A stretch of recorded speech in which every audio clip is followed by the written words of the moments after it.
Oxygen আর রক্তের সরবরাহ শরীরে সঠিকভাবে করে মানবদেহে বাঁচিয়ে রাখে হৃদযন্ত্র ও ফুসফুস। এই দুই অঙ্গ অসুখে ভুগলে মানুষের কষ্ট যেমন হয় তেমনি বাড়ে মৃত্যু ঝুঁকিও।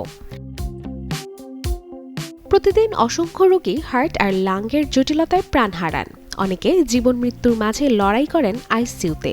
সামর্থ্যবানেরা উচ্চ চিকিৎসায় শেষ চেষ্টা চালান বিদেশে।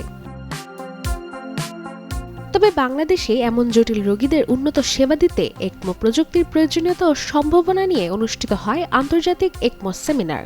রাজধানী ঢাকায় যে আয়োজন করে acute and critical care physicians foundation Bangladesh.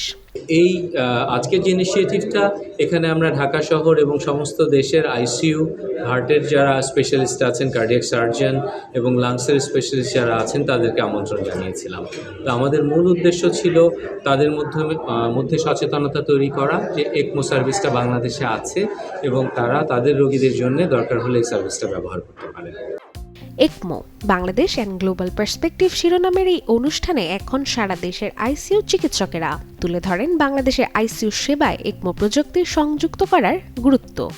Anything that is less than 100 is defined by the Berlin Arts Committee as having severe ARDS.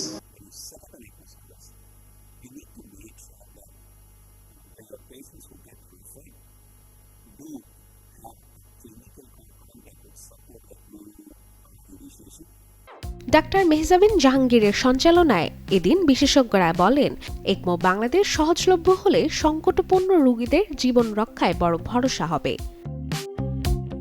Desk report, channel 24।